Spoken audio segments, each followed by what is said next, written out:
Welcome back to the show. Today we have a very, very special treat for you. A wholesale legend, the founder of the TTP movement, Talk to People. Mr. Brent Daniels is in the building. Brother, welcome to the show. It's been too long. It's been too long. This is incredible. It makes no sense, by the way, I know why it's been too long, because, you know, what I told you yesterday when you and I were chatting a little bit through text, I said, real is rare. You've been in the business over 20 years. Yeah, 21. We've been in the business over a decade, about 12 years, right? Mm-hmm. And we've seen people come, we've seen people go, we've seen people explode in the right way, we've seen people implode in the wrong way, right? Mm-hmm.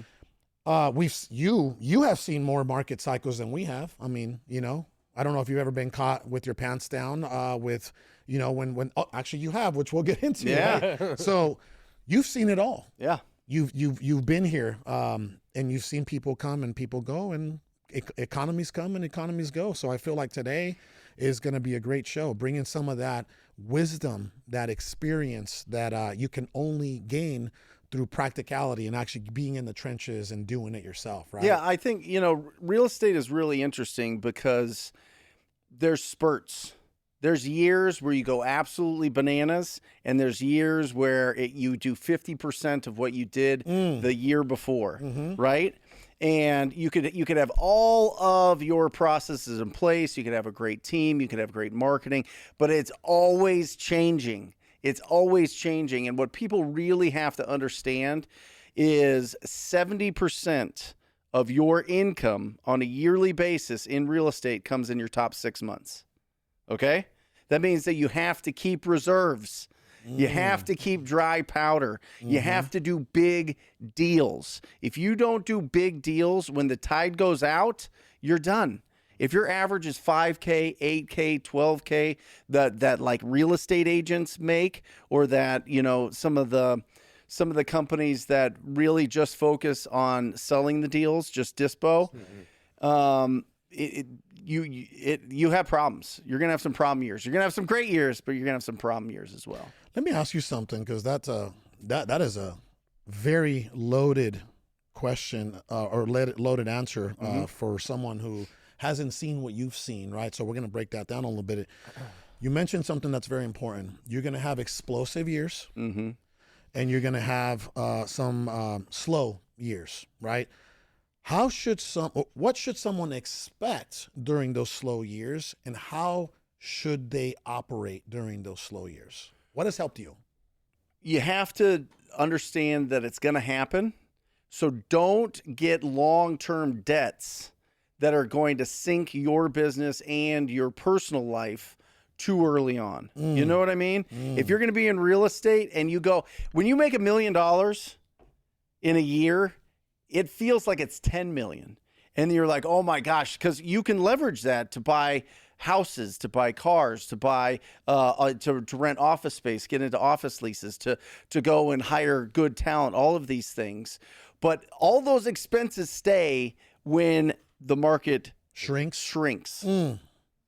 So it's really, really, and we know, we talked about it before we started. There's so many companies that really expanded, and they're stuck in these expenses, and it's just killing them. They're just underwater, and that's why people go out of business.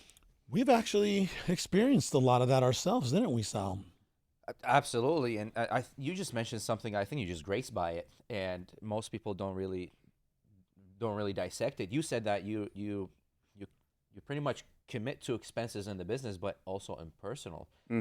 You make $1 million, you start spending your life, you instantly bump up your status of personal life, your family, kids, or if you're single, you're partying and you're buying watches, you're buying cars, you're buying all these I feel like you just described me in 2018. Oh, I think that's we the all saw that's it. human Yeah, nature, we all right? saw it. You had 2 watches, you had two pinky rings. It was crazy. I know. Right? I needed to get it out of my then system. what happened is Helicopters to work. No.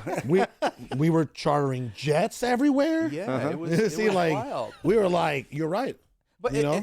it's almost like a reality check, because you look at this and you're like, oh, I'm just gonna keep printing money. Like it's an upward trend from here. It's almost like you're seeing your stock go up.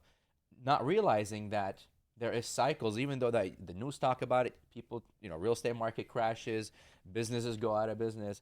But for some reason, because we're entrepreneurs, we think everything is possible, anything is possible, which is true, but you have to use a few brain cells to consider, hey, this might not be an upward trend all the time. I need some reserves. Most real estate investors start from the bottom. Hey, thank you for watching the show. I'll get you back to it in just a second. I just want to come on here real quick to talk about our real estate 7-figure club. It's for experienced investors, new investors, wholesalers, fix and flippers, anyone who wants to build a 7-figure business. If you want more information regarding how you can join our 7-figure club, all you got to do is click on the link below and we'll get you that information ASAP. Now back to the show. Well, what I think, and maybe you guys, I'd love to get your perspective on this. When you're broke, you're just hungry. You got that fire in your belly, and then you get your belly full, and then you have to fabricate the chip on your shoulder. Yeah. And what a lot of people do with fabricating is they go and overextend themselves, right? They teach because now you feel. I always. The biggest years that I had, I always felt like I did better running from behind, like I was catching up to somebody. Not that I was in front of the pack, but that I had to like put it in my head that I'm chasing after something, whether it's a goal or whether it's somebody that had like different levels of success that you hear about in masterminds or just connecting and networking. And that's a trap. That is a trap. It's a trap because you're like trying to keep up with the Joneses. Well, because you need, at some point you have to realize the chip's gone. The chip on your shoulder's gone. So what are you really pushing for? What is going to get you excited as an entrepreneur? We like adventure. And oftentimes, because we like adventure so much, we ruin everything. We ruin relationships, we ruin our bank accounts, we ruin our businesses, our ego goes bananas, and we like put that chip back on our shoulder, and then we just do it again and again and again. It's like this weird cycle that entrepreneurs go through where if you just like stay humble with it, and I don't mean like buying, because I have a different perspective on if you're young, go and get those cars, go and get those watches, go on those trips, get it out of your system now. Right? But you better have good business principles that are going to keep you in the game when everybody else is gone. And so, I think we really have to be careful with the chips that we put on our shoulders. We really do. Because it's, I don't think we need to do it. I think that we can get to a point where we hit that goal and we work on a different goal. It's funny. It's like he's like describing us, and he's describing me. Okay, he's describing everything. This is all personal experience. By the way, you can tell that you went through a spiritual awakening, like the ego. Yeah, this guy's a prophet. Most of us entrepreneurs are fueled by ego first, and then you come to a point you're like, I can't quench that thirst the ego has. So you're like, there has to be something else, and that's when you come out of it. Knowing. Well, I think we all have that. Why not me? Yeah. Why not me perspective? You know what I mean? And it's also too, as entrepreneurs, we quickly learn that everybody's going to be against us, so we can't be against ourselves. Everything's going to be against us, so we can't be against ourselves. So as soon as we start to put our head down and go, sometimes having those thoughts of like, maybe I should save a little bit. Maybe I should, those they're almost like scarcity thoughts. It could almost be that catch-22 where if I start thinking that way, then it's going to happen. And I'm going to fall into that downward spiral of not being able to produce enough revenue. Right. And Carlos and I share the same kind of mindset when it comes to this. Right. At one point early on, we were just like Sal said, we were like, no, I don't have to worry about saving money. I'm just going to worry about making more and making more and making more, right? Because as soon as I start worrying about saving, then I'm going to have to use savings, and that means the money's not coming in. Yep. And then you burn through $500,000 in reserves, personal reserves, and you're like, what happened? Bad money management is what happened. See, that's what people don't talk about either. I had to learn that the hard way. Yeah. You've been a good money manager for a long time. Because I had a lot of bad money managers in my life, and I had to be the... How long have you been a good money manager, Sal? Since you came to the States? No, actually, because we almost lost everything. My dad lost 70 some pounds. He started crying. We almost lost the house. And that put me in a state that I need to go get it. And then as part of me being an entrepreneur, and I was a business owner with my brother and my dad, but my brother was a bad money manager. So I had to be the opposite of that. And by default, I became a good money manager then, right? So by having bad money managers in your business, you're like, oh, well, I have to be the sensible one. Yep. Well, and that's what, again, kind of what you were saying right now, right? Everything with the reserves, and then there's an uptrend, and then, it gets flat, and then it nosedives. If you weren't a good money manager on your way up, you're going to be in a very painful situation when that starts to come down. Yep. Would you agree? Go ahead. Are you guys familiar with financial thermostats? Yes. Right? Yeah, and so they say, from a psychology standpoint, that between 0 and 12 sets our financial thermostat.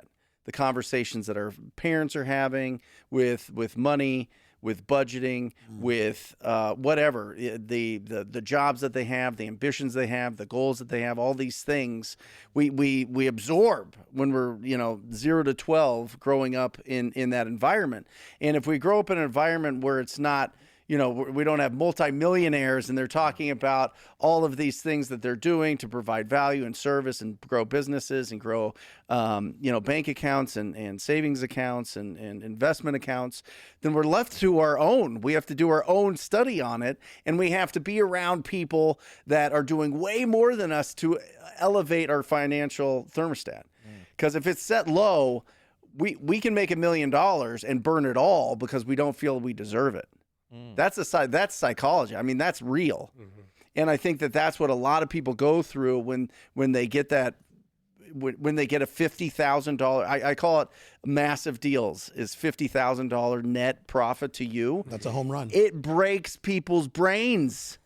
It breaks people's brains. It makes people crazy.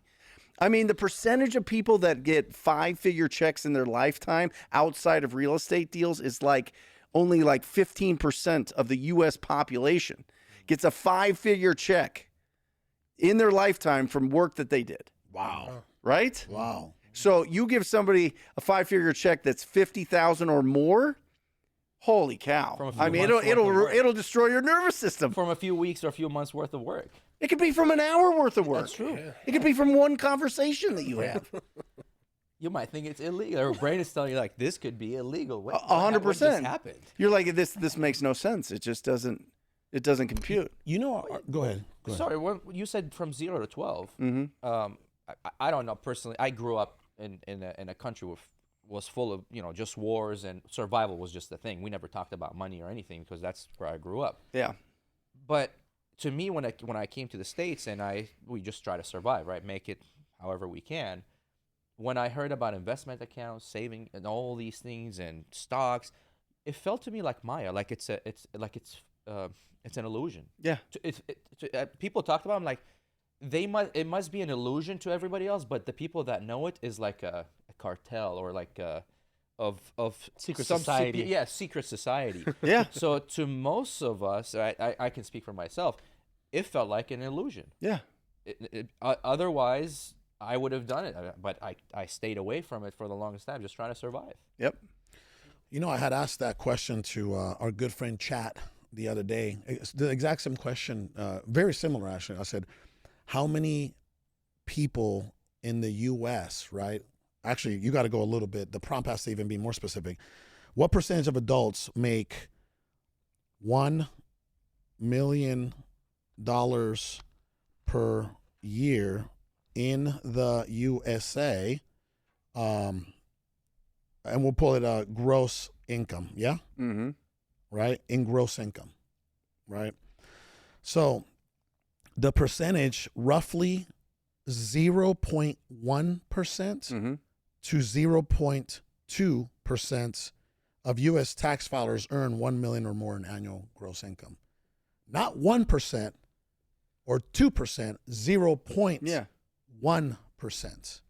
How wild is that, by the way? So if you have seen $1 million in gross income in a year, you're a unicorn. you're a unicorn. Right. Right. You're not even from this world. It's very, very tough to accomplish that. Well, and that's why people give it away.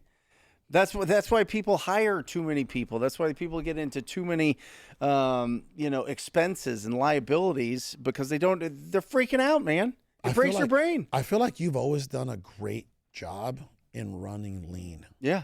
For, at least. Yeah, because in my first iteration of my business, before 2008. Was, I was just going bananas. We're doing really well. I opened up a big office, 10,000 square feet, had a real estate brokerage, had an investment, was lending money, was doing all this stuff. And it all disappeared in like 90 days. How many employees did you have at that time? Or what was it? What do you think I your had overhead about was? 60 to 70 agents, so that didn't really count because that's all independent contractors. I probably had a staff of 12. Yeah, 12 on payroll, but 6 partners. You know what I mean? Oh, Oh wow. That's Assistants for everybody, the whole thing. So you were over leveraged as well. Like you guys had a lot of You didn't have expenses too. It shut off. Like January 2008 was great. September 2008, the world ended. The economic world ended for real estate. I mean, we saw real estate in Phoenix go down 70% in 8 months. That's crazy. I was there. I was on the mortgage side. Yeah. I was doing some work for a company called Key Advisors Financial Group. They were a mortgage broker. And I saw it. I was literally in the middle of it when that went down, and it shut down. Key Advisors shut down. like, hey guys, we're closing the doors. What? Fast. We're done. It can happen that boom, fast. Done. Yep. By the end of the year, he's right. I remember grabbing a nice little check, early, or several nice little checks early in the year, and by the end of the year, they're shut. Hold on. Watch this. I think it was March 2008. We're having book clubs at Key Advisors. I was still kind of in my late teens, so I was still, I was like, whoa, this is crazy. I didn't understand it. We're reading 7 Habits of Highly Effective People. Oh, yeah. Right? Oh, yeah. We're having a book club. And so in March of 2008, we're in there. We're in the book club. The president's there and all the big dogs that are making hundreds of thousands, if not millions of dollars, the brokers, right? I'm just a young kid in there, blah, blah, blah, blah. Everything is great. Next thing you know, bro, a few months later, it's closed. Where's book? The lights are off. Where's the book? There's no more employees. Dude, we did in June of 2008, we did dream boards where everybody went to like Walgreens or whatever and man. bought the kids' display things. Spent the whole Everybody day. spent, they're cutting out cars and Quotes vacations and everything in there. So we have this whole bullpen full of all these dream boards, and we have to shut down Take your dreams on the way out. a few months Oh later. my God! Take your dream board on the way. They're just in the out? trash. They were just in the trash. People were just like, people left them. It was crazy. Man. Yeah. So you said at the time you had 4 partners. Obviously, you've gone now.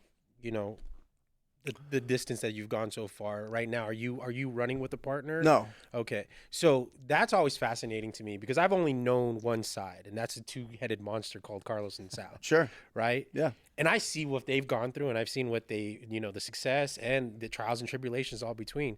From somebody that's which is more common now than ever, like doing it by yourself. Yeah.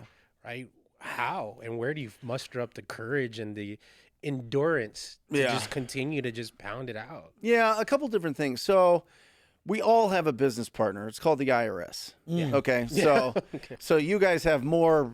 Yeah. You guys are business partners, Oh, but yeah. you guys also have a special Uncle Sam. Uncle Sam that's looking good. He's got his veneers and his hat, and he's just And he's pointing at you. Yeah, is he's he? ready. He's pointing at you. He's right? ready to take it. Yeah. A couple different things. One is what really changed my perspective on business was I had a mentor, Tom Kroll, and in 2016, he said it's not income minus expenses equals profit. It's your income minus the profit you want to take home to your family equals your expenses.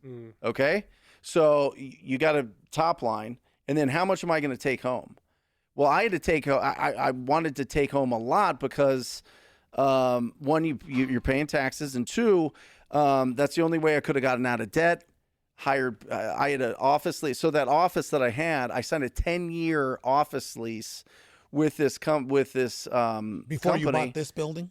Yeah, this is in '08. Oh, okay. 10-year, and I signed it with a personal guarantee. Ooh. So they sued me for the remainder of the lease.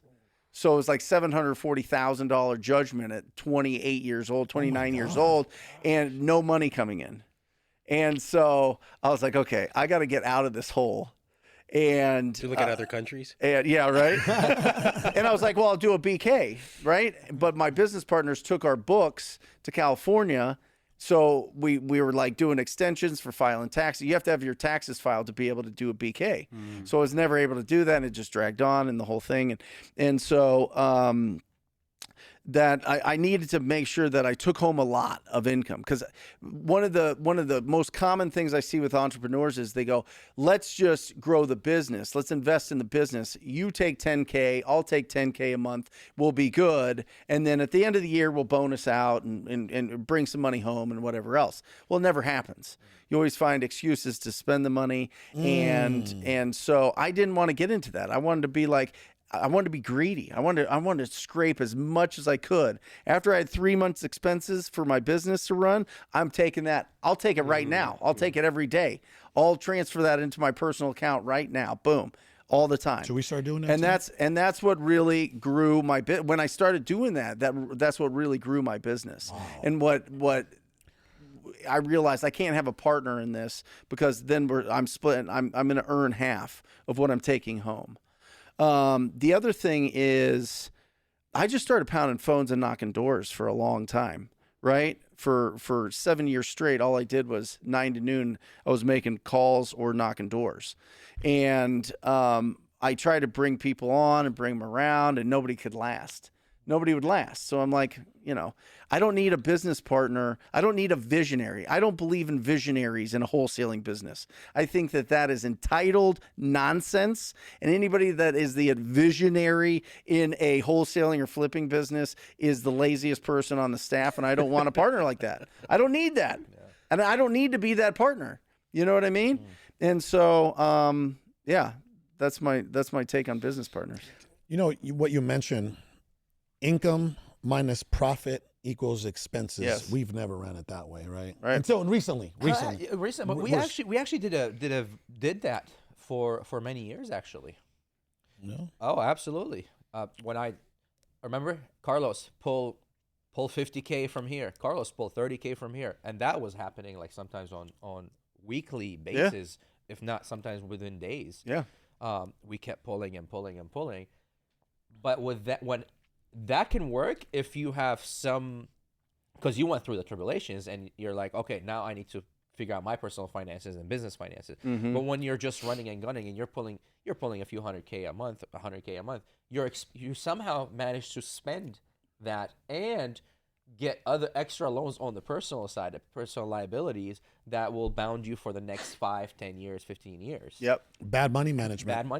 That's why I was fortunate that I had the worst credit score ever for a long time after that. So I couldn't leverage. I couldn't get in debt, right?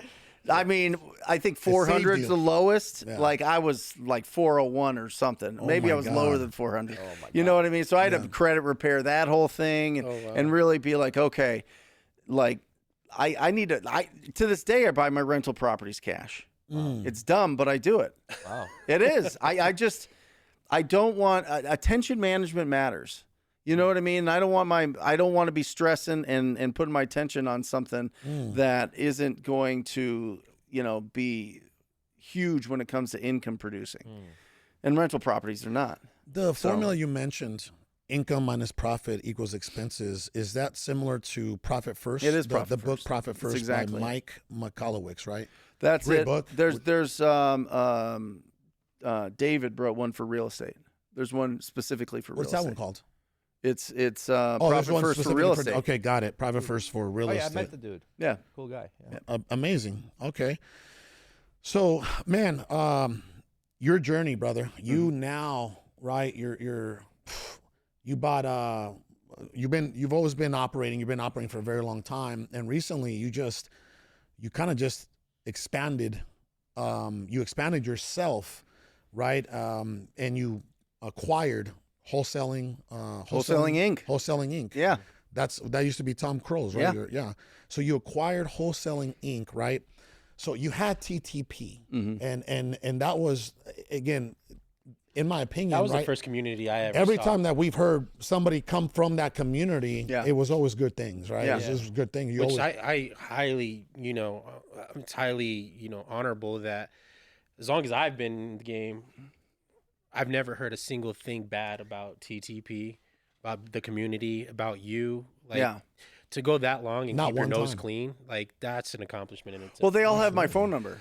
Wow. Like, I have over 3,500 incredible wholesalers in my phone that could text me anytime. you've become And I Uncle respond. Brent. You're Well, Uncle Brent now. Yeah, well, listen, I saw Jamil, I saw Spencer Caldwell, I saw all these guys that in their heyday were getting 100. Chris Iman, 100, 200 text messages a day, responding to every single one of them in 30 seconds, a minute, 2 minutes. Like that's what was in my head, is what you needed to succeed, to really have an impact on people's lives from a coaching standpoint. Because the deal that I made with the coaching students was, you go find the deals, I'll make sure that it's a real deal and help you get them through the finish line. But you go hunt. You go do the hunting. And that freed people up to be able to be successful, because if you just have conversations and make offers with property owners, you'll make a fortune.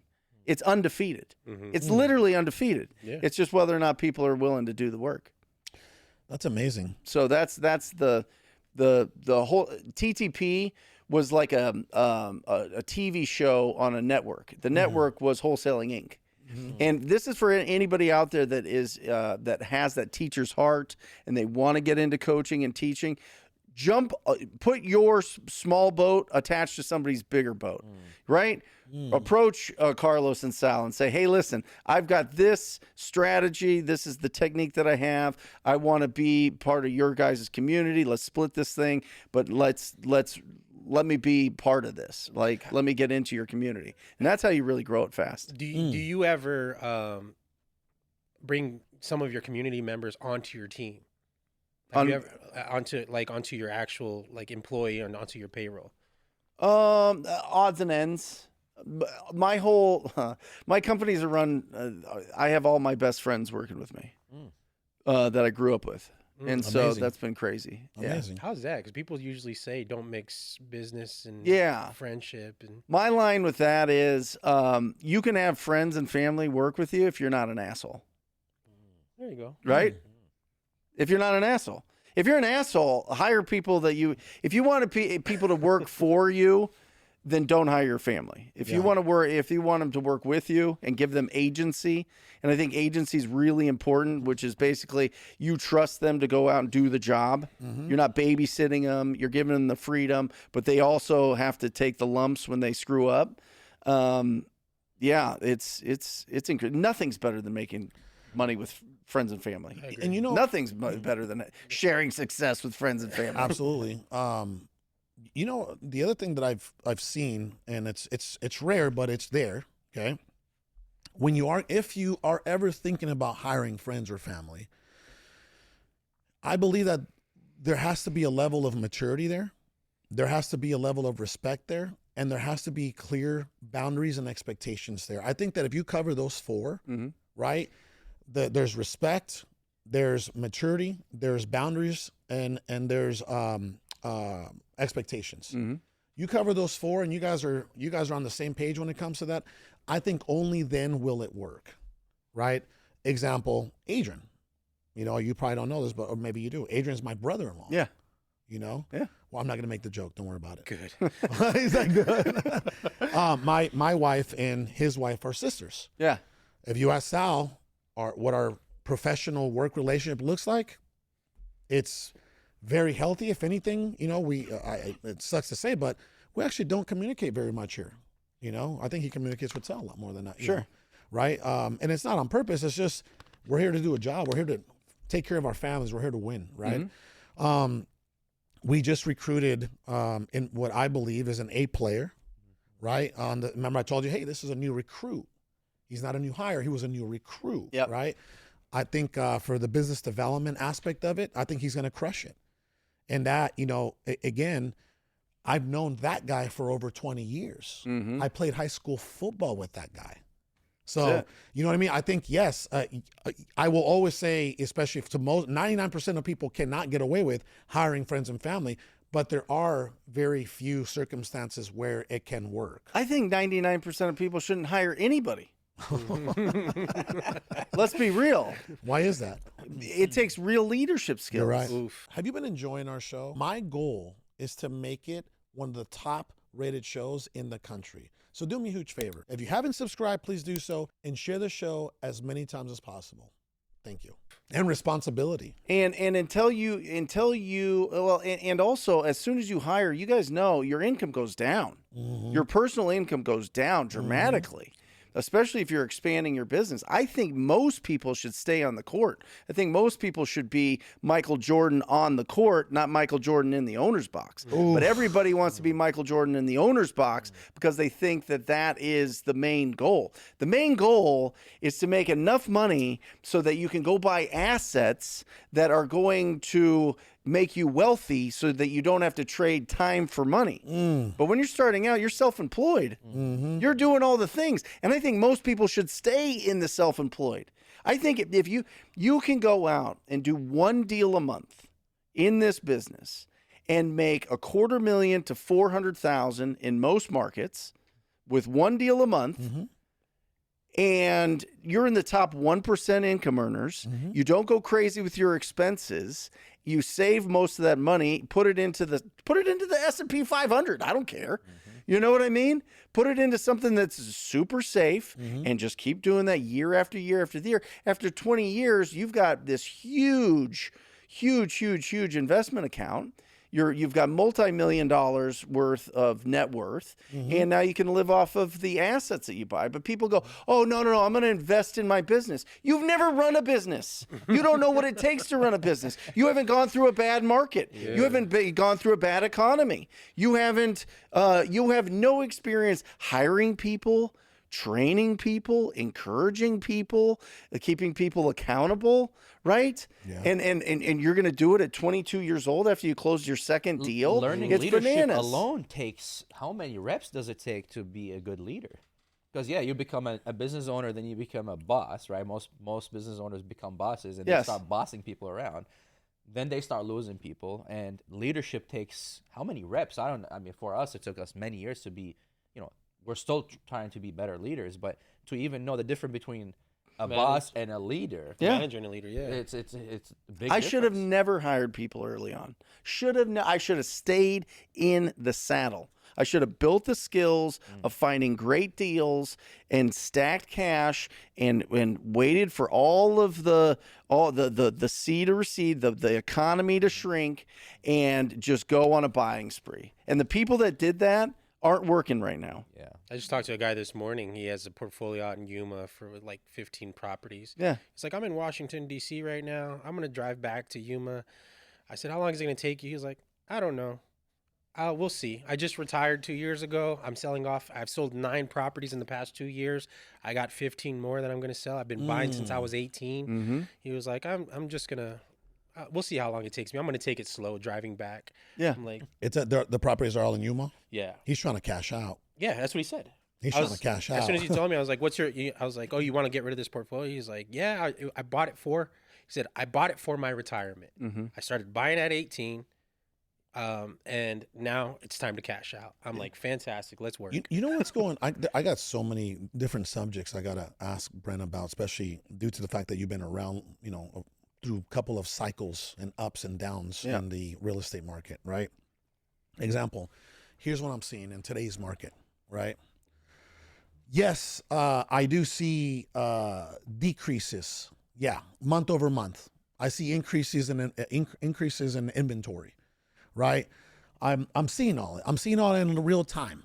I'm seeing it on the wholesale side. I'm seeing it on the Novations side. I'm seeing it with our flips. Right, I'm seeing the average days on the market increase. Right, I'm seeing demand decrease. I'm seeing seller concessions increase. Right, so I'm seeing all this now, but I'm also seeing one thing that makes great news that I don't really appreciate? Everybody's freaking out. People are, I mean, you go to YouTube, our market is crashing. We are down 1% versus last month. 1%? And you want to say, Redfin estimates that by the end of 2025, the market in Phoenix, Arizona will be down 1%. Me and Sal are looking at each other like, why are people freaking out? I mean, don't get me wrong. Are we in a downtrending market? Yeah. Here's what I told Sal yesterday. Remember I said, Sal, we've been spoiled for so long that the sound of a balanced market is all hell's breaking loose. Yeah. What are you seeing? Yeah, it's a boring market. I mean, if you look at the trends, it's 2014, 15, 16. That's where it's at. That's the inventory. We went from 7 million homes selling in the country in 2021 to 4 million last year and this year and probably the next few years. If we're being honest, I don't think they're going to really reduce the interest rates dramatically because they've got inflation under control and they like it where it's at. And so it's going to be a boring market, which I love. All that doom and gloom, Carlos, I love that because you know who else is hearing that? The sellers. The sellers are hearing that. We're getting bigger and better deals this year than we were doing in 2021, 2022. Truly. The quarter and now going into June, it's been fantastic. I mean, absolutely fantastic because the sellers are just, get rid of it. I just don't want to deal with any of it, right? Because 22, they were just asking astronomical Oh, numbers. and you could give it to them. Yeah, you could, yeah. Right. But you were not making the margins that you're making now. Right. Well, remember in 2022, we were okay with the net 30 on our flips. Yeah, until Now we're a net 50. Yeah, until November hit. September actually is when it started to turn for us. Yeah. I don't know if I told you when September of 2022 hit, we were caught with 18 flips on the market. 12 of them, we took a loss on. Praise God, we survived, right? But again, here's what I calculated across the entire portfolio, right, of those 18 properties. We ended up selling about 23% less than the initial listing price across the board. Or the projected ARV that we would have had as we locked it up. So imagine, right? So now so we're looking at it from that aspect. Like we know what it looks like to take 23% less on a deal, right? Versus, and then you got people, all the data people on YouTube, and I love I send you videos, you send me videos. Yeah. We're constantly watching the market, right? But they're freaking out about 1% or 5%, right? And I'm looking at it like, I know it just looks like it's kind of a normal, balanced market now. Yeah. Right? Yeah. But everybody's freaking out. Everybody, everywhere. Let them. They're doing it, right? So. Yeah, but this happens all the time. Yeah, you've seen it. I mean, this happens every 5 to 8 years. I mean, by the way, I've heard doom and gloom about the real estate market since 2012. Everybody says, since 2012, guys, I've heard the same. Like the return of Christ. The same comment. It's going to be worse than 08. It's going to be worse than the Great Recession. It's going to be worse than this since 2012. I mean, it just gets clicks. If you have conversations with property owners that own ugly houses or in ugly situations and you make offers on those properties, you will win in good markets and bad markets. That's why the whole motto is TTP, talk to people. If you talk, do you have to talk to people in good markets? Yes. Do you have to talk to people in bad markets? Yes. Do you have to talk to people in boring markets? Yes. So build the skill, I'm looking at the camera, build the skill of talking to people every single day, and you will make an absolute fortune. You will. It's inevitable. Able to pivot fast that way too, because now you understand things before even waiting for reports to tell you what's happening, because now you're on the front. The sellers will tell you. The sellers will, you're going to see a shift. You're going to see a level of motivation that increases in these markets, right? Especially during elections, especially during, with media going bananas with doom and gloom and all this other things going on because they're trying to beat this candidate or that candidate or whatever else. So I mean, they're gonna influence the people's perception of what they can get. You know what I've been telling our guys, and I'm sure you have too, Adrian, on the acquisition side? I ask them every single time, did you educate the seller? Mm-hmm. Did you educate the seller? You can even now send them 30 links to just confirm what you're educating them on. Yep. That's why you're right. I'm excited for a downtrending market. Even I know people are saying it is. It's technically and statistically, right, a downtrending market because it's not the top of 2021. So again, everybody's like, oh, dude, it's a nosedive. You know what I mean?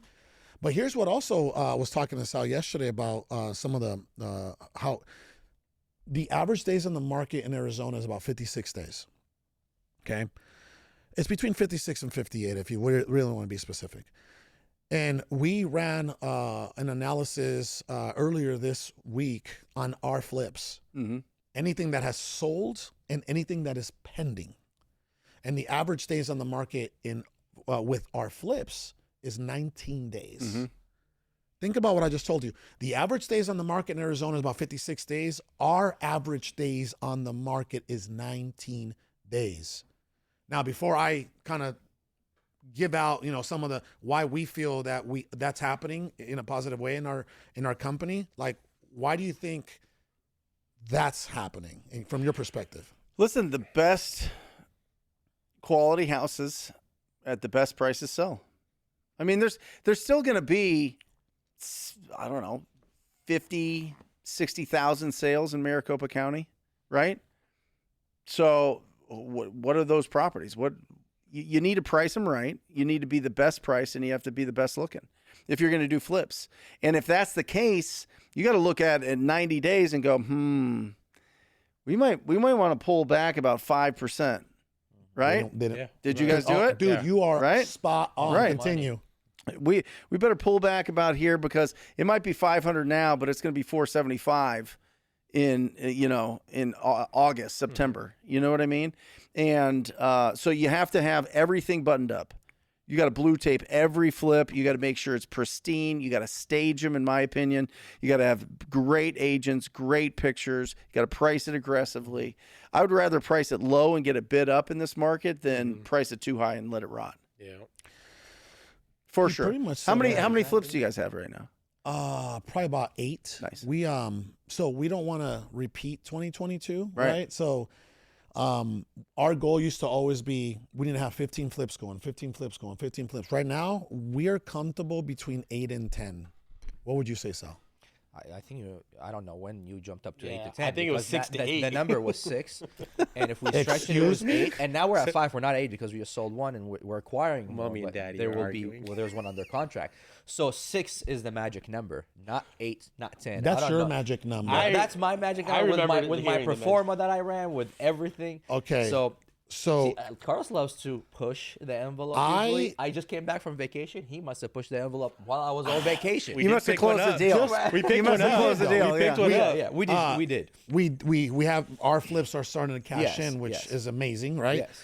Well, here's the way I think about it, right? If we're at a net 50, okay, and you just close 5 per month, once that pipeline is built and you just close 5 per month, what can you count on every single month from that those sales or that income, gross income? A quarter. And now you bring in the other quarter from Novations and Wholesale, and you're at $500,000 a month. So that's the way I see it, right? I'm like, how can I close 5 flips at a net 50 every month so I can count on $250,000 every month closing? Mm-hmm.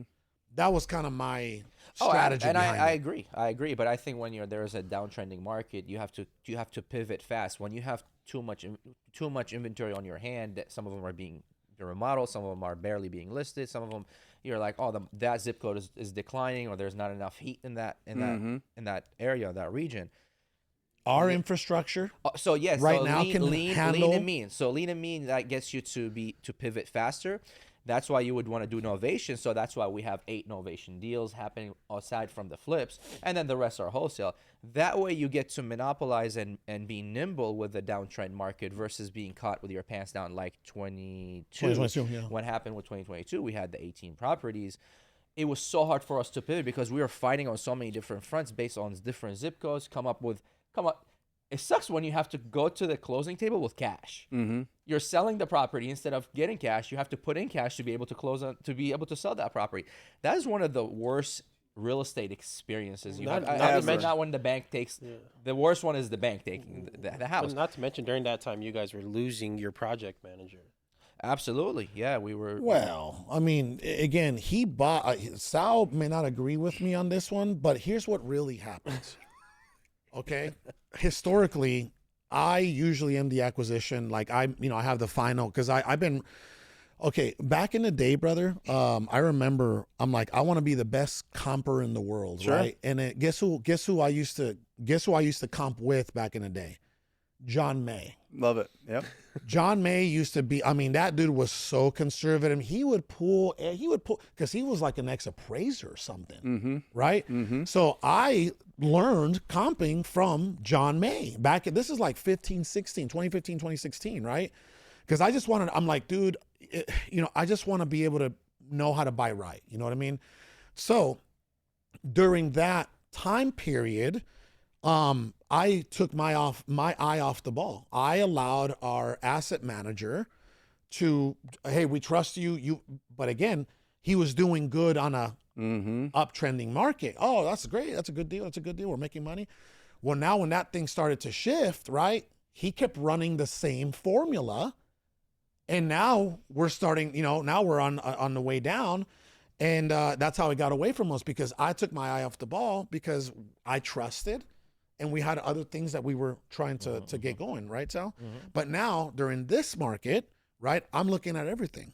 The conversation that him and I just had, you pretty much boom, boom, boom, boom, boom, boom. You know what I mean? Yep. You know what you're talking about. I think that. Well, and that's why I don't like doing flips. I mean, I like doing flips from the standpoint of, I think it's a long-term business model. I don't think that there's going to be crazy regulations on flips. I don't think they'll restrict the amount of income that you can make on flips, like in some countries they do. I think that there's a pride to turning a real terrible house into something beautiful, right? And you can drive by that and be like, yeah, I put a great family in that house, and I put the money in, and I took the risk, and I did all that. But I hate it. I hate the risk. I hate the risk because I know this market. I know Maricopa County specifically will change in an instant, and then all of a sudden you're eating $500,000. You will, if you're doing it full time. You could talk to anybody that's flipping, more than 20 deals a year. They all ate $500,000 in 2022. Specifically Arizona. I don't know why Arizona, even on the Redfin report, Arizona is 26-point-something% down. The highest state being down for some reason, like the contracts ratio, which is, I can never understand it. I don't know why. Even in 2008, I think Maricopa was one of the worst. Vegas and Maricopa were pretty bad for sure. Yeah. Those are some of the two markets that tanked the fastest. We have a way of increasing fast, and we have a way of decreasing very fast. So you're right. Yeah, I mean, listen, we're the 48th state, right? And so we were in a state until 1912, and we're the little brother to all these other states, and Phoenix wants to grow and grow and grow and grow. So it's very easy to get the permitting. It's very easy to get the infrastructure. It's very easy to get these big businesses to come here and give them incentives to come here. And with that, you see the explosion and then the shrinking of the real estate market. And what people do is they see that Arizona is doing a great job from appreciation. They then invest from out of state, and or they buy rentals, and those are the properties that typically balloon up the inventory when things go bad. Which 08, clearly. So you're not a big fan of flipping unless you're absolutely forced to, right? risk being one of them. I would say cash conversion cycle, how long it takes you to get your cash back. 100%. Right. That could take quite some time, months, right? What are the top 2 strategies that you would recommend to any real estate entrepreneur out there that wants to get in the real estate investing game? Yeah, you got to learn assignments. Assignments. If assignments are legal in your state, you work in your backyard. If they're not, do it virtually. You know what I mean? The assignment is the greatest real estate gift that has ever been bestowed upon us. It's the greatest gift ever. It is. Mm-hmm. It truly is the very little risk. Now, you need to have high skills of negotiating and lead generation, which is a whole different business. But we're a marketing and sales business. Wholesaling is a marketing and sales business. It is not a real estate business, right? Mm-hmm. It is our funding partner for the other shenanigans we want to get into, like rentals or flips, right? But you can only do 3 things with a property, really. I mean, I put novation and assignments in the same bucket, but you can either buy a house and sell it, which is a flip. You can buy it and hold it, which is your rental portfolio, or you can put a property under contract and sell your rights to that contract. Arbitrage. That's it. Some call it house trading. Yeah. Trading houses. Well, I mean, listen. As soon as you take ownership of that property, risk starts. The risk starts. Yeah. Right. If you can assign it and give it to somebody that has a business where they're going to take that risk and turn that into reward by flipping it or keeping it long term, awesome. There's so many of those people. Absolutely. It's an unlimited amount of people that do that. Yeah. But to have the skills of negotiating with a property owner, the skills of finding great deals, that those other guys don't have. Right. They don't. And so that's why we exist. So if people are starting out, learn how to find great deals. That's number 1. Number 1 is lead generation. Number 2 is raising capital. Number 3 is property management. If you want to look at the top 3 skills to be a real estate entrepreneur, those are the 3 skills: lead generation, raising funds, and property management. And you should do them in that order. Speaking of regulation, that's been something that has been a hot subject over these past 2 years at least, right? Yeah. What's going on? I mean, I remember it was South Carolina or Oklahoma was the first one, and then I think it was Illinois, right? So what's happening? Why is all this happening now, right now? Because of text message marketing or text blasting. You think so? 100%. Really? Yeah, you guys ruined it. You two specifically. We? And yeah, you brought the. I'm just kidding. Obviously. I'm like, We did bring Roar stopped- back in You brought 2017. Roar. Yeah, we did. You brought Roar Yeah. to it. Yeah. And then anything that you guys found somehow leaked its way into Miami. And once it hit Miami, it ruined the whole entire real estate market that, forever. Actually, Okay? Yeah, there was a private jet involved. No, listen. In that Miami trip. Listen, bro. Listen, you guys got real loud about what you were doing, and you inspired every hustler in the country Yes. to do what you were doing. Yeah. And it was a lot of text messaging. It truly was. And it wasn't to the property owners. Here's the thing that's really important. It's when people started going, well, every homeowner's getting these messages. Let's start going to the agents. Let's start text messaging these agents and getting these deals from agents and doing all this. Now the agents get involved. Deals don't close because people have no experience with knowing what a deal is and what a deal isn't. Agents get pissed. They find out what wholesaling is. They had never heard of wholesaling in their life up until like 2018. Okay? They had never heard of it. They never knew what an assignment was. They didn't know what wholesaling was. It was this obscure niche. Nobody heard about it, right? And then every agent heard about it. And then every agent got blown up. And the agents are the ones trumpeting all the regulations.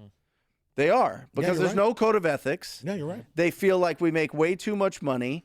they've gone through, and I've been licensed since '04. They've gone through real estate school. They have to Pay yearly abide fees? by, Pay fees. They pay fees. They get the they have to be involved with the code of ethics, and truly agents believe that every house should be sold on the market with an agent. They believe that.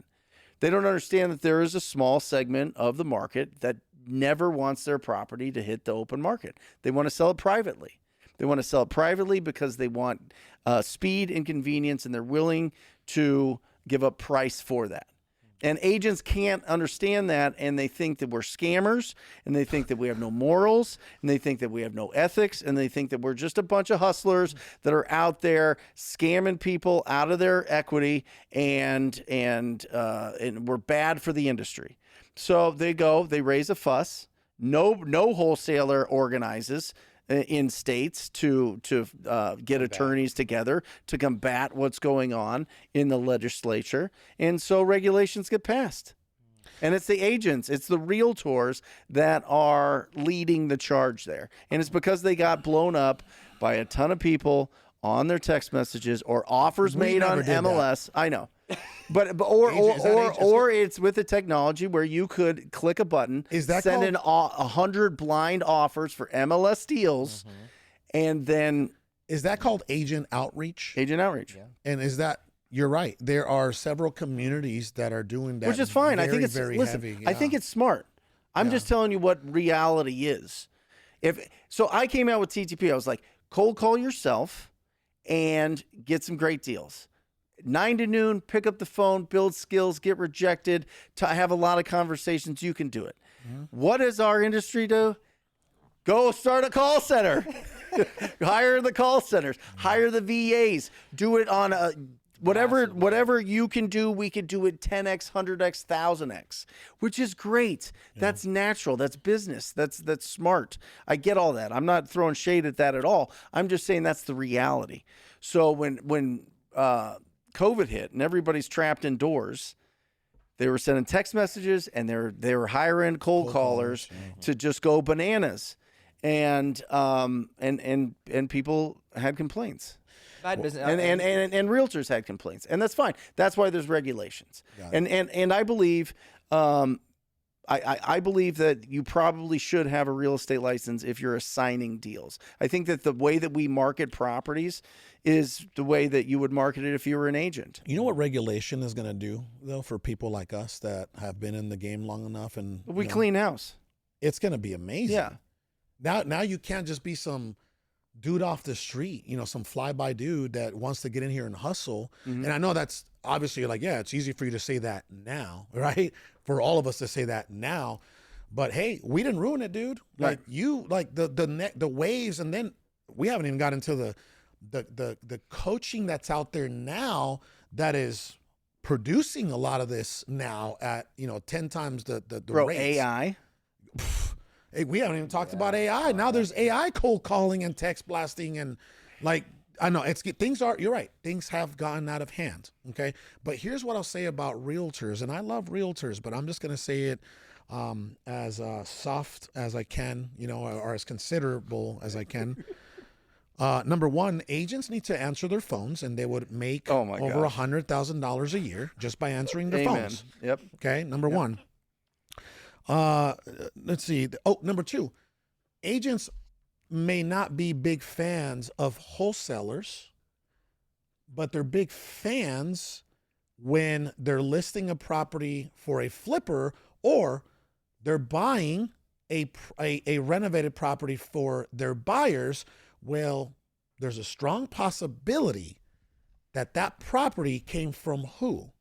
A wholesaler. A wholesaler. Bro, you see what I'm saying? If you go in, and this isn't a knock, I think that there's a lot of value with Bigger Pockets and the podcast and everything. But if you go in and look at the comments of what people are saying about wholesalers, bottom feeders, scammers, piranhas, out of one side of their mouth, Parasites. out of one parasite out of one side of their mouth. On the other side of their mouth, Semi-deals. they have coaching programs that go, this is how you reach out to wholesalers to get deals for your flips and for your burr strategy. Like, this is real.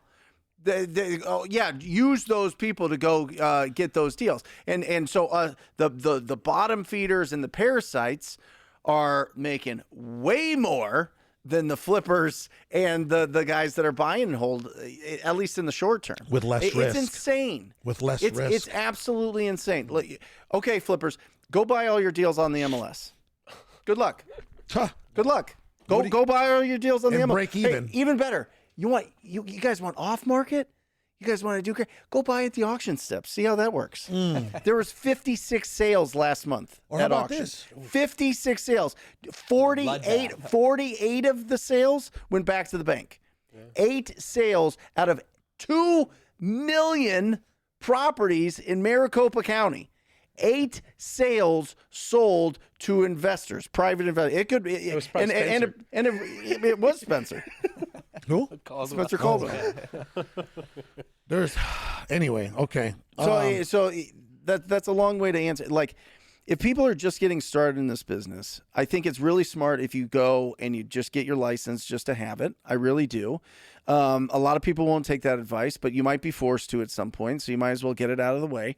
And then just focus on finding the ugliest properties that you can around where a 30-minute driving, 30-mile radius from where you live. Find the ugliest properties and do whatever you can to get a hold of those property owners. And you can go, it's all public data, find all the people that owe over 2 years of property taxes. And you could sort that. You can get it for people that owe, $20K plus in property taxes or whatever it is. And you could pull those lists. It's public data.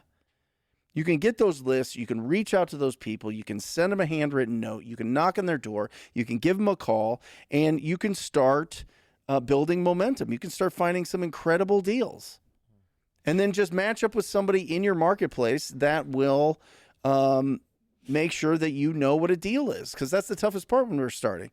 Is it a deal or not a deal, right? So find somebody that's been in the business for a while. Give them some of the profits as you're starting out. Who cares?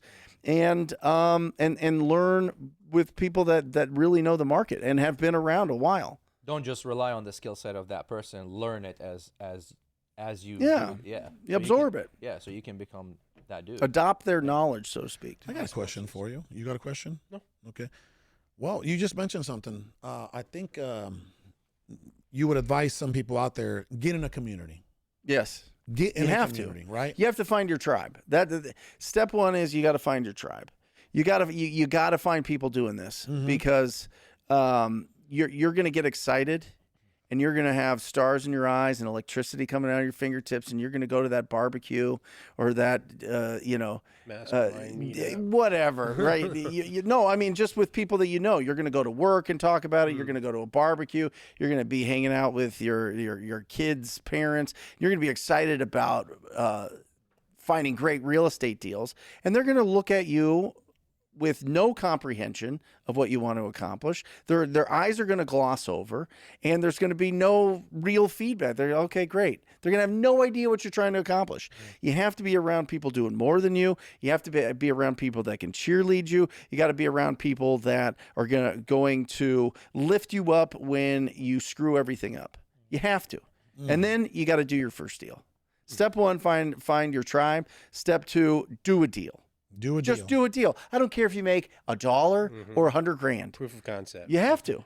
You have to cross the bridge from faith to fact. You have to, because we're running on faith, and we talked about it on the show. You're running on faith for when you're getting started, and that's fantastic. As soon as you close a deal, and that title company or a closing attorney sends you a wire, or you get that cashier's check, it's real. It's real. It's tangible. Now you can do it again and again and again. In this business now, or in this industry, right? You're right. There's a lot of communities out there. There's a lot of coaches out there. Sure. Right? A lot of educators. How you have two? Is it one community or two communities now? One community. You got TTP. Yeah, it's just Wholesaling Inc. Okay, got it. Yeah. How does someone, number one, determine the difference between a winning community and a not so winning community, and then a good coach, right, and a not so good coach? I think that if you're going to hire somebody in this market, they better have 10 years experience or more. And that's self-serving, and I get it for all of us here. I truly believe that, because anybody that's come in the last few years, they have no idea what's going to happen. They can't peer around corners. They can't really give the advice of building a long-term predictable business. That's one. Two, it's gut. Trust your gut. You know what I mean? You're going to vibe with people. Somebody might be somebody that we're like, Carlos, I would never in a million years be coached by that person, and they might be perfect for somebody else. You know what I mean? Absolutely. The other thing is, how much access do you have to the person that's giving you the instruction? Yeah. You know what I mean? One. So a lot of these communities will bring you on, and you'll get a coaching call, group call, right? But you'll never really have access to the person that you were hoping to get access to. Yeah. Yeah. It's very common. You know how many coaches I've seen this year that came into the game around 2021, and when we some of them we coached them in 18, some of them we coached them in 19, some of them we coached them in 20, some of them we coached them in 21, even some of the ones we've coached in 2022. There are so many coaches, right? And here, just like you said, hey, hire someone it's biased to say, hire someone that's been around for 10 years. It is a biased thing to say, but here's the reality of it, right? There's a reason why 97% of businesses fail within the first 10 years. Goes back to that lucky number you just said, right? Because it's normally the unknown, the unforeseen, what shuts you down, right? It's not even like what you know sometimes, right? Like, oh, I know how to do deals, I know how to bring in money, blah, blah, blah, right? It's not even that. It's what you haven't even experienced yet in the business that tanks you, right? And we know this because we were very close to tanking at some point. Fell forward. You know what I mean? The lawsuits, the employees leaving, the staff leaving, you being The the betrayals. stealing and I mean, you run into all kinds of things that normally would break a business, right? We're actually helping two clients that they separated from their former employer, where they were kind of partners but not partners, and that dude was walking them through everything. Like, yeah, everything's good. $80,000, their own money. Closed on it. As soon as they're like, hey, we're ready to pick up the check, sends them a text message through ChatGPT. Contact my lawyer. How would they have known? But they had writing, hopefully. Yeah. So, they have a contract, and unfortunately, like, we advised them, but they didn't carry it to the fullest. They have a contract and everything. Our advice was even take it to the title company and execute that so you get paid directly. They trusted him without taking that expecting that he's going to get paid and pay them. Oh, and pay them. Oof. And that one mistake. And now there's lawyers involved, and Always get paid by the title company, for Always sure. get paid. What'd you say? Yeah, Always get paid by the title company. right? Yeah. So sometimes you get advice to people that they don't even know what they haven't even seen a scenario like that. They have to have somebody that walks them through those steps. They're such good dudes too. Yeah, man, Such it great sucks guys. that I wish that they listened. You know? But anyway, bro, I think we've all gone through situations like that. Oh, Where we Of wish course, we yeah. would have listened. I love the way Oh, he said. yeah. I love the way he said that. We've all paid the stupid tax. Oh, yeah. Absolutely, For but we sure. But we didn't. By then, maybe we didn't pay somebody to tell us. But Yeah. if you paid somebody, just listen to them. You know, I just will- take it Double. for it. That's a double kick in the jewels. I will right? say You pay this, by the way.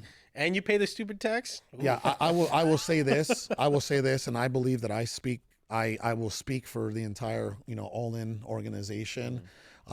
You, particular brother, are one person that I would never hesitate to put my stamp of approval. Thank you. I was just telling, and please Not that cut you that, need it. put it on the internet, put it on your landing page. Yeah. There's so few people out there, bro, to me, at the end of the day, brother, like Sal and I, if you ask anybody, we've always cared about the person. You know what I mean? You know how people put profit over people? Yep. For us, it was always people over profit. You Sure. know what I mean? Like servant leadership. I've seen you do it for over a decade. So you're one of the handful out of the hundreds of people out there. You're definitely one of the handful of people that I would say you're in good hands with this dude. Thank you. Right. Well, listen, I love the real estate business. This is all I know. Yeah. I mean, this is right out of college, right into this. And but in college, I wanted to be a teacher. So it's like this is my outlet for being able to give to the next generation. And that's, I texted you last night. I mean, people talk about legacy and all this other thing. The only thing that has echoes in the future is what we teach the next generation. That's it. The only thing that has echoes is that stay-at-home mom that is making cold calls and getting deals and building up a bank account that they've in the middle of nowhere, Texas, and they can have money that they've never had before, financial success that they've never had before, and now their young kids grow up in that. Your young kids are seeing that mom on the phone. Those young kids are doing, they're like, what is this? And that is what really lasts. That's why, listen, if you have a heart for teaching and coaching, you have to be loud. You better get a camera. You better live stream. You better do something that sticks around and just get as loud as possible, because that's if you want that legacy. If you just want to be behind the shadows and do your thing and make money, great. But if you want that whole legacy thing, it's not the money we pass down. Mm-hmm. It's not. It's the teaching. It is the teaching, and you guys don't even know the ripple effects that you've had with all of the people that you guys have coached and been around and experienced and walked people through deals. Mm-hmm. That's going to ripple for years and years and years. You don't even know. Yeah, it's incredible. You know what I mean? Yeah, it breaks chains. For sure. It breaks chains. It's a beautiful thing, man. What other business does? You know what I mean? Like what other but outside of real estate, with a low barrier to entry to get in, you could literally just drive around on your phone, stop in front of an ugly house, and just find the contact information, or just go knock on the door, and one conversation could be $10,000, $20,000, $50,000. Capital. This is the biggest problem in people starting a business. I need capital. I need a lot of money. You can drive up in your Chevy Cavalier with Windows. What's wrong with Chevy Cavaliers? They're extinct. Do they even make them? Extinct, bro. That's what's wrong with them. Extinct. I think that's the best reference I can use. Damn, bro. It's in a museum. And then you can buy a $500,000 home and make a $50,000 check or $100,000 check with you having $1 in your bank account. Well, the beautiful thing is there's always more money than deals. There's always more money than deals. And that's why transactional funding changed my whole life. So I was a real estate agent giving all my deals to the investors in town. I was door knocking and making calls. And when I found the deals, I was like, will you pay me a commission? And did a buyer broker agreement with my investors. And they're like, yeah. And then I'd look down at the bottom of the settlement statement, and I'd see this like line item 42, assignment fee, $40,000. And then I'd look up at the buyer, and my client's not the buyer on this thing. Other company is. And I was like, what is this? And they're like, yeah, I sold the property. And I was like, what do you mean you sold the property? You don't even own the property. Yeah, they're like, no. I sold it to you. How do you sell the property? They're like, no, I just sold the contract. And I was like, what? They're like, well, once you have a bunch of money, you could do it too. And then I talked to Chris Iman, and he wanted to buy the deals because he caught wind that I was finding these great deals. And he's like, I'll give you transactional funding. And I was like, what? What is that? And he goes, I'll give you 100% purchase price if you need to close on deals. In that instant, I became a cash buyer. Wow. Right? Yeah. Because other people's money are going to pay for me to go find deals. So this whole business rewards the people that go and find the best opportunities. Being resourceful, like you just did. That's it. You shook some hands, and one of them. That's changed it. Your business model. Talk to people. Well, once you realize that the whole industry is set up for us to win. The whole industry is set up to find amazing opportunities. That's it. Whoever finds the most amazing opportunities wins in every market. In every market. And so people can go confidently and because if you put your company name or your name as the buyer on a cash purchase with a seller, and you don't have the ability to close on a deal, that's fraud. That is fraud. You know what I mean? That's the problem that real estate agents have. Yeah. You know what I mean? And they won. And Well, in some so states they won. Yeah. And so it's, if you have that transactional funding, all you have to do is have a conversation. Now you can go online and get transactional funding with a couple clicks of a mouse. Yeah. And so the whole business is set up for us. We become the buyer in that moment. We actually offer transactional funding. Yeah, there you go. See, Do you guys offer transactional funding? Is that one of your? Not really. I've done it in the past, not in this market. Yeah. Yeah. We just did a pretty good one actually. Nice. Last month? This month? It was this month. This early month. Well, listen, the top of the pyramid is the bank. If you're the bank, There you it win. is. You win. Ask- I ask- mean, it's like bank assignments, Yeah. flips, Yeah. buy and hold.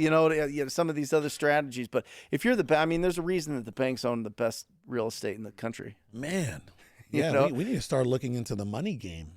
100%. The money game. 100%. There's some people out there that have been in the money game for a long time, and they said the same thing he does. It's like They have the best lifestyle. yeah, you're the top of They're the food done. chain. They're Friday, 3:30 p.m. They're done. if You- they you're won not. Friday. You're not. If Yeah. there's a Friday. Yeah. Yeah. It As long might as be. they don't have a It might tea be time. Thursday at 4 As o'clock. long as there's no Friday tea They're time. golfing Friday. The hard money lenders have the best lifestyle, right? They Yeah. really do. Yeah. They make all their money on fees. It's not the arbitrage between what they're. So wealthy people give hard money lenders their money, and the hard money lenders give it back. Just as I know you They guys flip know it. this. They flip but it for but so they give. Doctors, attorneys, CEOs, they want to get 8% on their money. They put it into a hard money lender or private money lender fund. They get mailbox money 8% every month, or they can roll it in. Then the hard money lender has to go put it in the streets because they're paying these guys either way, and they put it in the streets at 10 to 12%. They charge $1,000 to 3 points in some markets, and over and over and over and over. It's OPM. They're using other it's people's money incredible. to they're arbitraging other people's money. It's incredible. Here's what I'll say, and I think I told you. By the way, no, I want to publicly thank you. I didn't tell you, Sal, but I think I told you when that was my first coming out live streaming. Oh yeah. We were Yeah. watching it. What'd I tell you about Brent? That he said it was long enough, or you were gone for too long. Oh, not that. That's no, what you I said told on you. the podcast. Yeah. I said I was baptized with fire with Brent. Yeah. Oh yeah. He brought you right He- back into it. He just like, all right, bro, you're rusty, right? Here's the basketball. Let's go. was You know great. what I mean? You give him a marker He was, and a whiteboard. I mean, this dude went nuts. He Yeah, went but you nuts, were bro. going into file cabinets that hadn't been opened in a while. You know what I mean? Yeah. Like in your brain, and so that was good. That's what I'm Yeah. saying. I The thanked him world that needs night. more I of said, that. I said, Yeah. hey, bro, thanks for challenging me today. Like, that was amazing. So it's like, boom, we're back, right? Yeah. This is how we'll close down real quick. I'm just going to go around the room, starting with you. Yep. How excited are you about real estate right now? Yeah, I mean, listen, I think emotions are our biggest expense in this business. So I don't want to get too high or too low. You know what I mean? What I would say is we're locking up bigger deals this year. I'm going to do some more flips here and there just because I think it's smart to condition my company to be able to do them. If regulations really do clamp down on the ability to assign deals, I don't think it would happen here for years, but who knows? You know what I mean? I just don't want to be caught. I like doing things a few years in advance because I see, the ball's rolling with regulations, and we'll see. We've started an association, a wholesaling association here locally to be able to lobby and keep some of our rights. From an excitement, it's the same, Carlos. I mean, I see this as a huge opportunity to get great deals, and I've switched everything into inbound. So I'm not going outbound anymore. The bigger your company gets, the more targets you're going to have on your back for lawsuits. If you're text messaging and cold calling on a mass level, I don't care if you hire somebody out of Egypt or Afghanistan or the Philippines or whatever, it'll still come back to you. It will 100%. You will catch lawsuits if you send enough texts and enough cold calls, without a doubt. And if you do it with AI, you just file bankruptcy now. I'm just telling you. Get your extensions first. Then Listen, everything times zero is zero.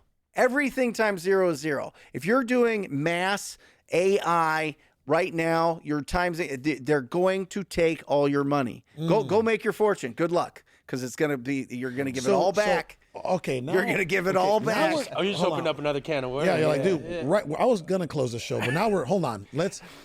I love your passion right now about this whole AI fad that's happening. Yeah. Right? Yeah. So It's a new version of Roar. yes. It is. Yeah. Yes. I'm just telling you, people, and it runs under the guise of it's a numbers game.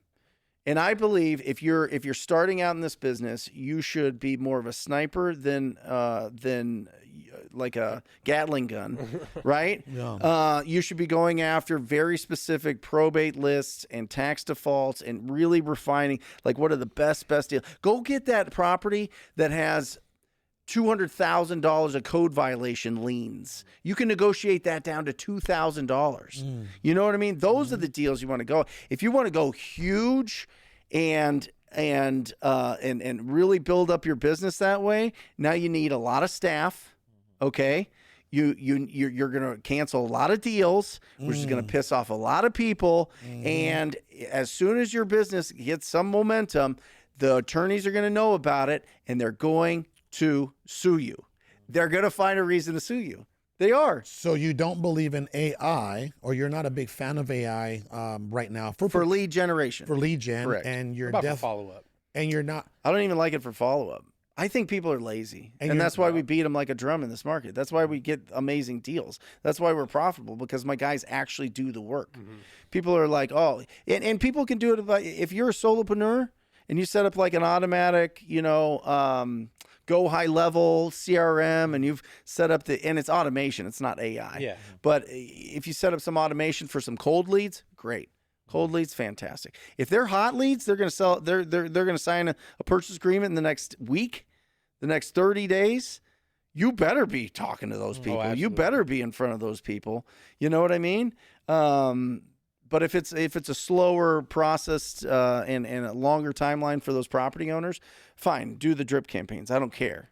But to think that have AI if you don't know how to write, messages or whatever else, you know what I mean? That's fine. But for lead generation, come on. You're playing with fire. Come on, man. Of course. You think it's literally robocalls. Robocalls have been illegal since the beginning of time. Since robocalls, that's the whole DNC and TCPA. That's the whole that's all they're looking for. They're looking. It's not a human being. They're looking for knuckleheads to build a big enough business to where there's enough cash to squeeze out of you, and so they just let you run, baby. Let them run for a few years. Pop, take all their money. Brother, there's people in the industry right now promoting AI cold calling. I know. Bro, it's an easy sell. You don't have to work and you will make money. It's nonsense. But you will get sued at some point, and you'll be in the red. And then it's a shotgun approach, so everything is so diluted at that point, because now you're doing just like back in the day when people were sending 100,000 text messages and RVMs per day. Right. The deals started to a lot of contracts fall through the cracks. The profit margins are so slim, and now you're kind of just slowly cannibalizing your own business. Yeah. By the masses doing it all together collectively. Yeah, listen, I believe if you're going to build a long-lasting business, you better figure out inbound leads. You better find an inbound. Inbound doesn't mean you're getting this from an AI filter that's sending you all this nonsense. What you mean is just quality leads, Quality leads. The best leads of all time are going to be referrals, but they're not consistent. The second best is PPC. The second best is Google, people searching on Google for you to buy their house. Inbound. Or you crack the code on TV, like some of the folks that we know. Well, that's brand building, and you got to do that for years. Yeah. You got to be spending money for years on that. You better have a war chest. You better have a financial partner that's coming in with millions to be able to crack that Big code. money. In major markets. I got a question for you. Inbound Google AdWords. Yes. Okay. Yep. Brother, Sal and I started doing Google AdWords back in July of 2016. Okay. We were doing it in a little bit in Arizona, but like I told you before, Sean Terry was running the show here. He was the Andrew Home buyer back in the day of Google AdWords. 1-800-FAIR Here. offer. Yeah. right? He was crushing it here. So Sal and I were like, okay, let's try it in Vegas, right? And we started crushing it. Vegas, in my opinion, Vegas actually catapults us. Absolutely. Right? Vegas catapult. It wasn't even Phoenix. Vegas catapults I remember, us, right? yeah. Okay. So it got really popular. I remember Sal and I told you we opened up a national campaign in September of 2017. Wow. And what happened, Sal? Man, that was horrible. Okay, That hold was on. horrible. Because this, right? Yeah. We're going to get to. I know you're doing some Google AdWord stuff now. I have a Google pay-per-click agency for real estate investors. Yeah. Great. So I take these guys that I recruited from a company called T-Tech, which Yep, I is met an some of them. offshoot of Google Ads, and brought them in-house. And basically, we just plop them into people that have successful businesses to run their pay-per-click accounts. And it's phenomenal. Okay. Yeah. What do you think of the national Google AdWord fad that's been in the industry now for about 2 years? Well, I'll tell you, because we've done it, like you guys have done it. But most of that national stuff I see, some of it is pay-per-click. I think most of it's pay-per-lead through some of the pay-per-lead companies. There's some pay-per-click people that just run the account and just do it broad and have cheap. I mean, they have a 90% cancellation rate You're right. on contracts. Contracts. You're right. So as long as you're okay with that, and as long as you have a big network of buyers nationwide to be able to sell those deals. Yeah. But I think all the nationwide guys, if you were to, strap them to a what is the A lie detector? lie detector test, they would say that they're in 3 or 4 markets, 3 or 4 that they found There you are go. their best markets, and they're not just going national. There you go. Yeah, Beautiful. right. Yeah, absolutely. I mean, that's what you guys did. Well, we huh? just dialed it into Texas and The Arizona. cancellation rate, especially if you do it like overnight, you start to do a national, then the cancellation rate drops, and now you have a big staff because you prepared for a national 100%. campaign. Now you're just hemorrhaging money left and right. Cancellation rates happening, and it might make you hate the business because now you're just you're thinking that the real estate market is crashing. Yeah. It's just you man-made that. Well, and most people with those strategies have transitioned to novations. They're not doing assignments; they're doing novations, and that works well. It just depends again on how inventory rises and what's the quality of your product. But now Novations in reality, and I know we're going over the limit, but the Novations, the successful Novations is the one that you're willing to spend a few $1,000s into the property Sure. because yours needs to be the best price and Exactly. better looking. Yep. How do you make it better looking? Well, you got to invest money. Yep. And Yeah. now you have 20, 30, 40 houses that you invested 5 to 10 grand in waiting for it to sell. So Yep. I think you can do some. You can probably do some transactional funding there. You can do. I mean, now that's just funding. No, Transaction funding I'll is give you an just overnight, example. you know? Here's a deal. You're a deal junkie. I'll just tell you. yeah. See, he's licking his- Oh, yeah, see. Right. Here's a deal I looked at this morning. It's a deal in North Phoenix. 350,000. And by the way, this is super conservative. It really is about 370 to 380, but I'm going to say 350. Mm-hmm. Okay. This is a Novation deal. Mm-hmm. 350 ARV. We would put about 15 grand into it. Mm-hmm. Paint, carpet, restain cabinets, baseboards, clean it up really nice, and maybe put some granite and some sinks. Okay, right? So we'd be about 15K. They want to sell it to us for 270,000. Mm-hmm. Okay, so I ran the numbers on this, Sal. What do you hope to make on a Novation? You can't don't say net 50. No, no. 'Cause that's a flip. Okay, So don't do it. 15K down? Now we are using a little more money. Yeah. Okay, so here's the number that I got: 350. Okay, I'm going to give you the number: 350,000. This is a Novation. I'm going to do 0.92. Okay, this is not. I'm still counting 3% of seller concessions. Yeah, bro, go run it. Okay, I'm still counting agency fees and some closing costs, right?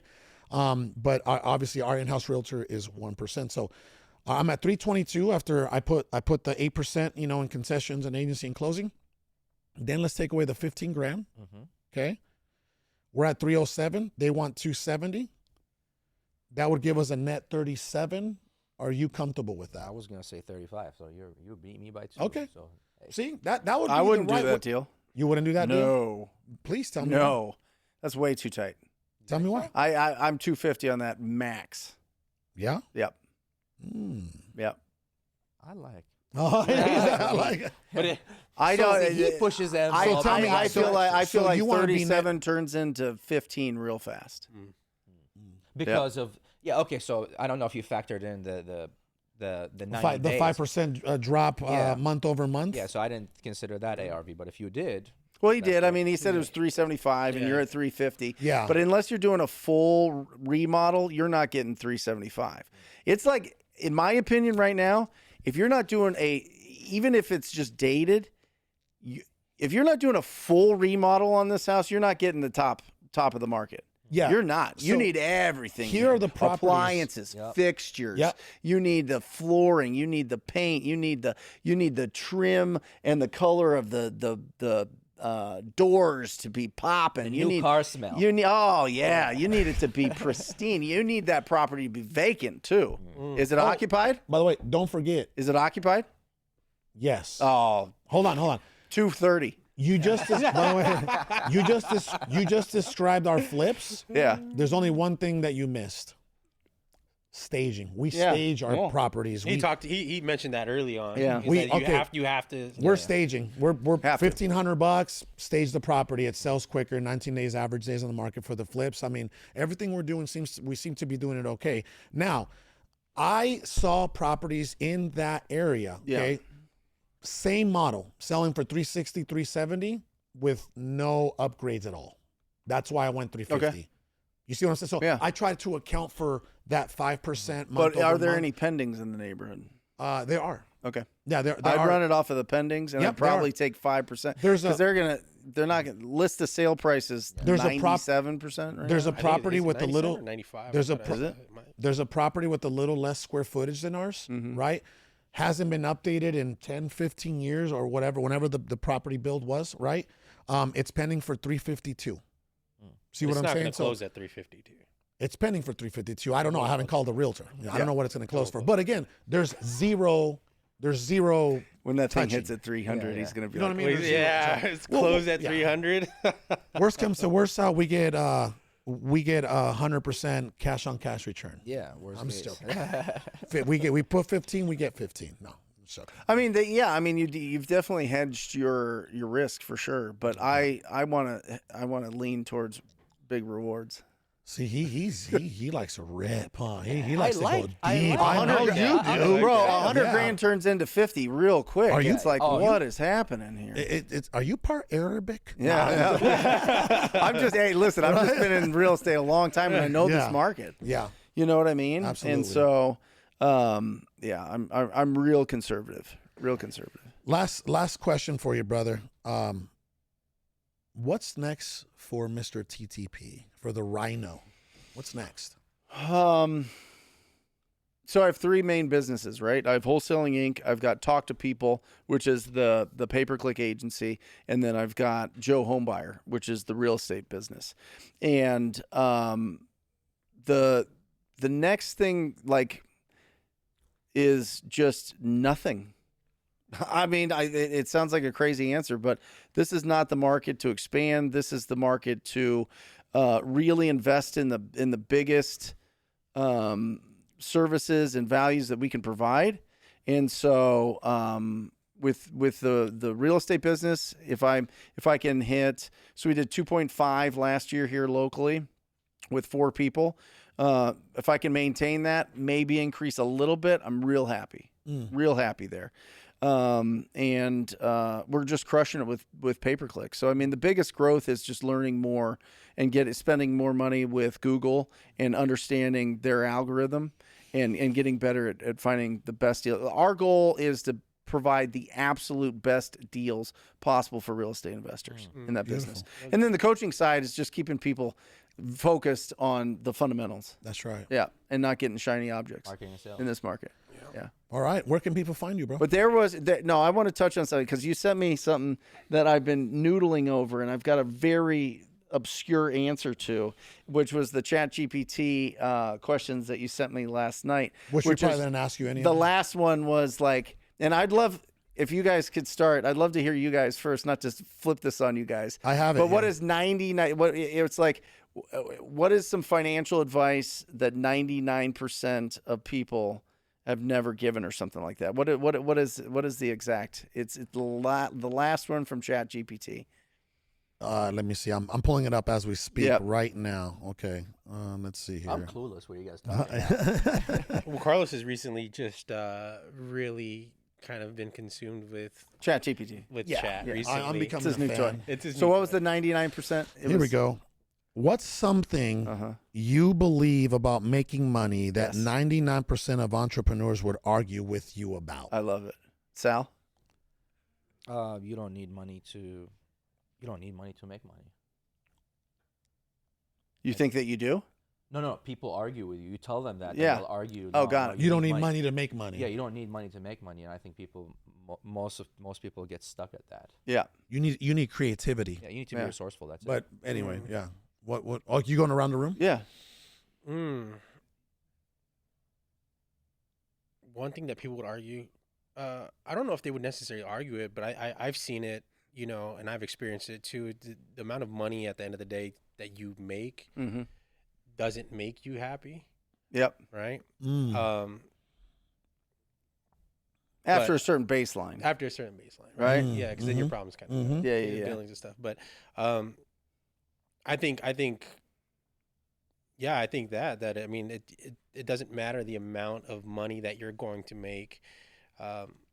If you get into this industry, you should probably have a passion for it, and it will produce the fruits that you're looking for. Love if you it. Focus on the why. What do you think, Carlos? There's so many things. I mean, for sure. I think I'm a hybrid between both of those right there. Yeah. Where you can be creative and make money, and I would say anywhere in the world, right? If you're just creative enough. Number two, you're right. I've been the most broken I've ever been was when I was making a whole bunch of money. Anxiety, depression, disconnection from my family, right? Working long hours, not giving, not valuing the time, the short amount of time that we have with our own families, not even with people, just our own families. It's really a blink of an eye, right? So here's what I'll say. Get rich slow. Yeah. That's what people would argue with me about. What do you mean get rich slow? Everybody wants to get rich what? Get rich fast, right? Yeah. Get rich slow. Don't lose the most important things along the way. Yeah. Get rich slow. Don't lose yourself. Yeah. Don't lose yourself. you Don't lose lose your yourself. family, right? Well, Don't. that leads into my answer on this thing, and Let's it's go. going to be wild. Let's see it. I think. I don't know. Maybe Let's it's not. Truly, if you want to make money, your active income is equal to the amount of value you provide to the marketplace. That's the equation. How much value do you provide equals your income. Okay, that's great. Half your income is going to go to the government. Just understand that. All right. And if you really want to build wealth, here's a shocker. Don't get divorced. Okay. And here's my advice to everybody out there. And listen, I've been divorced. I've been engaged 3 times. I've been married now almost 10. This is our 10-year anniversary to Aaron. It took me a while. I've got a crazy brain. I'm moving in whatever. It doesn't matter. So people could take this advice or not take this advice, but something that has helped me with communication with my wife is reading reading fiction books written by women. Really? Yep. Wait, what does that look like? Can you please elaborate? It's a different communication style. Are you talking about 50 Shades of Grey? any of that audiobooks? shit? Any of it? Oh my God. Any of that stuff. Okay. Read it. Read from if you guys look at most libraries, it's going to be a bunch of dude authors. Yeah. and it's an echo chamber. Yeah. Right. And so we're thinking and communicating in our brain in this like As male. weird as men, right? When you have like something that you're just reading from a female author, the description's different, the way that this writing is different, the Whole things that they're different hitting perspective. on is different. And so it's allowed me to be able to communicate more effectively in my relationship with my wife reading female authors. Here's the last question. So So that is how you keep money. And that is the Hold ultimate on, podcast. hold read on. 50 Shades of Grey, Hold- you'll hold be a on. millionaire by the end Oh, of there's so many 2025. now. 50 Shades of Grey is like PG compared to the stuff that's out now with these fantasy novels, bro. It is I'm bananas. sure anybody that watches this episode is going to, they're going to want me to ask this question. Yeah. In the Daniels household, is there a red room? A red room. Yeah. It's a red closet. No. With that being said, Then I get punished. I get punished there. Yeah. You're a masochist. It's for me. It's for me. All right. Well, with that being said, I hope everybody enjoyed the show today. And, please do me a huge favor. Subscribe if you haven't. Go ahead and like and comment. We'd love to see the interaction down there. We'll catch you next week.